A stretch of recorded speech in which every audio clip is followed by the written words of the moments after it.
El Señor me escuchó, tuvo misericordia de mí. El Señor vino en mi ayuda. Lectura del libro del profeta Isaías. Esto dice el Señor: clama a voz en cuello, y que nadie te detenga. Alza la voz como trompeta. Denuncia a mi pueblo sus delitos, a la casa de Jacob sus pecados. Me buscan día a día, y quieren conocer mi voluntad, como si fuera un pueblo que practicara la justicia y respetara los juicios de Dios. Me piden sentencias justas, y anhelan tener cerca a Dios. Me dicen todos los días: ¿para qué ayunamos si tú no nos ves?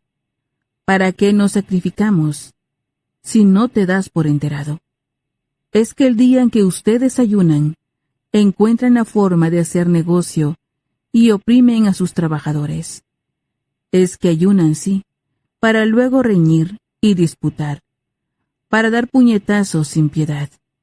Ese no es un ayuno que haga oír en el cielo la voz de ustedes.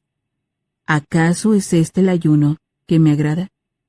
¿Es esta la mortificación que yo acepto del hombre? ¿Encorvar la cabeza como un junco y acostarse sobre saco y ceniza? ¿A esto llaman ayuno y día agradable al Señor? El ayuno que yo quiero de ti es este, dice el Señor: que rompa las cadenas injustas y levantes los yugos opresores, que liberes a los oprimidos y rompas todos los yugos, que compartas tu pan con el hambriento y abras tu casa al pobre sin techo, que vistas al desnudo y no des la espalda a tu propio hermano. Entonces surgirá tu luz como la aurora, y cicatrizarán deprisa tus heridas. Te abrirá camino la justicia, y la gloria del Señor cerrará tu marcha. Entonces clamarás al Señor, y te responderá. Lo llamarás, y te dirá: aquí estoy. Palabra de Dios. Te alabamos, Señor. Salmo responsorial, Salmo 50. A un corazón contrito, Señor, no lo desprecias. A un corazón contrito, Señor, no lo desprecias. Por tu inmensa compasión y misericordia, Señor, apiádate de mí, y olvida mis ofensas. Lávame bien de todos mis delitos, y purifícame de mis pecados. A un corazón contrito, Señor, no lo desprecias. Puesto que reconozco mis culpas, tengo siempre presentes mis pecados. Contra ti solo pequé, Señor, haciendo lo que a tus ojos era malo. A un corazón contrito, Señor, no lo desprecias. Tú, Señor, no te complaces en los sacrificios, y si te ofreciera un holocausto, no te agradaría. Un corazón contrito te presento, y a un corazón contrito, tú nunca lo desprecias. A un corazón contrito, Señor, no lo desprecias. Honor y gloria a ti, Señor Jesús. Honor y gloria a ti, Señor Jesús. Busquen el bien y no el mal, para que vivan, y el Señor estará con ustedes. Honor y gloria a ti, Señor Jesús. Lectura del Santo Evangelio, según San Mateo. Gloria a ti, Señor. En aquel tiempo, los discípulos de Juan fueron a ver a Jesús, y le preguntaron: ¿por qué tus discípulos no ayunan, mientras nosotros y los fariseos sí ayunamos?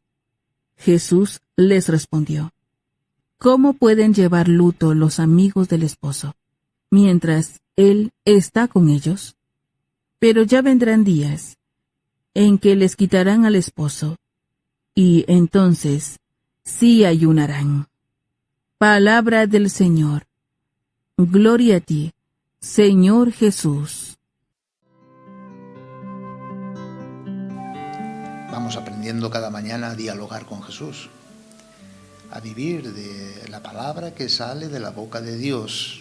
¿Y que sale de la boca de Dios? Es Jesús, verdadero Dios y verdadero hombre.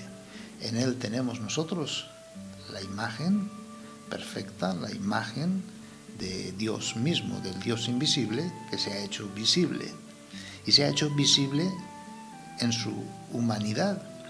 Y por lo tanto en su humanidad, es decir, en su corazón, en su pensar, en su sentir, en sus gestos, en sus palabras, comprendemos quiénes somos nosotros y quién es Dios.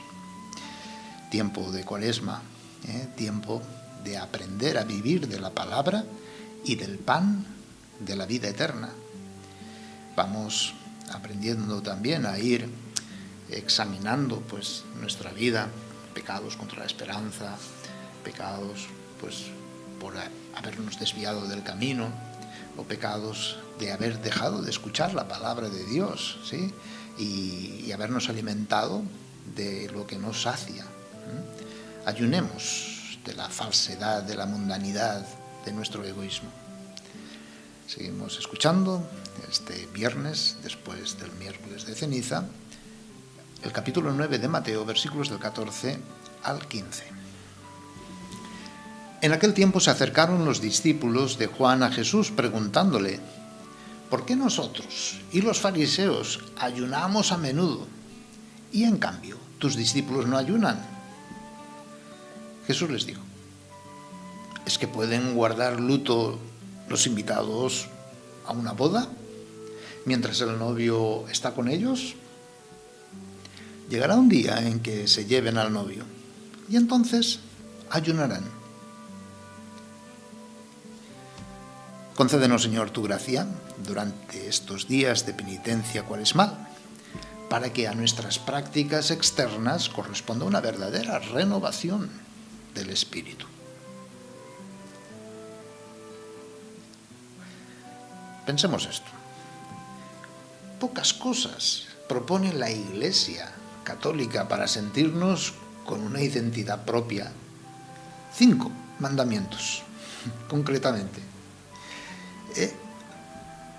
Uno de ellos es el precepto del ayuno y la abstinencia de carne en los días señalados. Sentirnos Iglesia supone manifestar nuestra pertenencia en el cumplimiento, en la disciplina, es decir, en la obediencia responsable y alegre de esos pocos mandamientos. Es importante recordar el sentido del ayuno de los viernes de Cuaresma. Por ahí hay muchas comunicaciones, ¿no?, que diciendo: el Papa ha dicho que no hace falta el ayuno y que el ayuno tiene que ser de otras cosas. Cuidado con esto, ¿verdad? Lo que pretenden estos tweets, estas informaciones, estos bulos que se llaman, es que dejes de pertenecer a la Iglesia, en definitiva, porque el Papa nunca dice eso, ¿verdad? Ayunar significa abstenerse, privarnos de algo bueno, como es un placer alimentario. En sí mismo es bueno, no es malo. Pero esta renuncia nos ayuda a dominar nuestros propios apetitos y sobre todo a concienciarnos que nuestro verdadero alimento es hacer la voluntad de Dios y llevar a cabo su obra. De algún modo, nos refuerza para luchar contra cualquier apego posible que esté desordenado. Fortalece nuestra voluntad, nos ayuda a desprendernos de nosotros mismos para abrirnos al amor infinito de Dios, a ser estos peregrinos de esperanza que vamos caminando sirviendo. Pablo VI identificaba la necesidad de situar el ayuno en el contexto de la llamada de todo cristiano a no vivir para sí mismo, sino para aquel que lo amó y se entregó por él, y a vivir también para los demás. Meditemos esto. El ayuno que hacemos es verdaderamente cristiano y de nuestra Iglesia si nos hace crecer en caridad, en generosidad, en la lógica de la gratuidad, y por tanto en santidad. Así nos dicen por las meditaciones que hacemos los sacerdotes, ¿verdad? Las 3 acciones que pide la piedad bíblica. Se nos comenta así: 3 son, hermanos, los resortes que hacen que la fe se mantenga firme, que la devoción sea constante y la virtud permanente. Estos 3 resortes son la oración, el ayuno y la misericordia. Porque la oración llama, el ayuno intercede, la misericordia recibe. Oración, misericordia y ayuno constituyen una sola y única cosa y se vitalizan recíprocamente. El ayuno, en efecto, es el alma de la oración. La misericordia es la vida del ayuno. Que nadie trate de dividirlos, pues no pueden separarse. Quien posee uno, solo de los 3, si al mismo tiempo no posee los otros, como que no posee ninguno. Por tanto, quien ora, que ayune. Quien ayuna, que se compadezca. Que preste oídos a quien le suplica, a aquel que al suplicar desea que se le oiga. Pues Dios presta oído a quien no cierra los suyos al que le suplica. El ayuno, un medio bíblico, tradicional, para la práctica de la misericordia, de la penitencia. Lo practicamos para conseguir un bien espiritual, un bien personal y comunitario, para hacernos conscientes que lo primero y más importante es vivir de la palabra de Dios y del pan de vida que es la Eucaristía. Pan de vida más importante, la palabra, y la vida, que el alimento material, porque lo material no es total ni absoluto. También es signo profético de solidaridad con los más pobres, sobre todo con aquellos que padecen tanta hambre, ¿verdad? Y es un tipo de denuncia profética, el ayunar, al consumismo exacerbado actual. El ayuno nos educa en el olvido de nosotros mismos y en la apertura a los más necesitados de nuestro mundo y de nuestros ambientes concretos. El ayuno favorece la vigilancia cristiana, nos llama a renunciar al mundo y sus cosas, nos inclina al amor a Dios y al prójimo, nos dispone a recibir la ayuda que viene de Dios. Por lo tanto, el ayuno en sí mismo no es un fin, sino que es un medio, y entendámoslo así, es un resorte, es un resorte que nos impulsa, un medio para alcanzar lo que hemos dicho anteriormente. El ayuno en sí mismo como fin se convertiría en hipocresía, como decíamos el miércoles, formalismo, o en afligir el cuerpo, pero no en una destrucción del egoísmo. El fin es la conversión, conseguir virtudes de templanza, moderación, generosidad, humildad, caridad. Si no es para este fin, el ayuno pierde su sentido propio, ¿no? ¿Cuánta gente ayuna para mantener la línea o para mantenerse sanos incluso? Los discípulos de Juan y de los fariseos, vemos que en este texto que meditamos hoy, acusan a los de Jesús de no ayunar. Jesús revela que el tiempo mesiánico profetizado es un tiempo de bodas y ya está presente. El sentido del ayuno antiguo era la espera del Mesías. Jesús confirma en su respuesta que el tiempo de gracia ya ha llegado. Él es el Mesías, Él es el novio esperado. Jesús no condena el hecho de ayunar, sino que le da un nuevo sentido, en el que se vivencia la presencia de Cristo cuando nos vemos libres de pecado por su misericordia, y al mismo tiempo la espera confiada si es que pecamos, el novio quitado, por medio de la solidaridad con los hambrientos.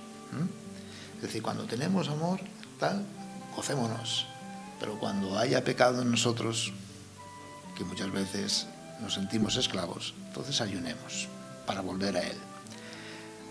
Tratemos entonces de ayunar, pero con el sentido y el significado que tiene el ayuno material. Ayunar del pecado y del mal. Esto nos trae sacrificio, pero de eso se trata precisamente, de irnos preparando para que en nosotros solamente habite el amor de Dios, es decir, el esposo, Cristo. Aprendamos a peregrinar en este camino de la vida con Jesús, viviendo de la palabra que sale de la boca de Dios, luchando por evitar todo tipo de egoísmo que impide construir fraternidad. Consideremos a Jesús, que hoy se nos invita a ello, como amigo, como compañero y mucho más, como esposo. Contemplemos a Jesús ayunando 40 días en el desierto.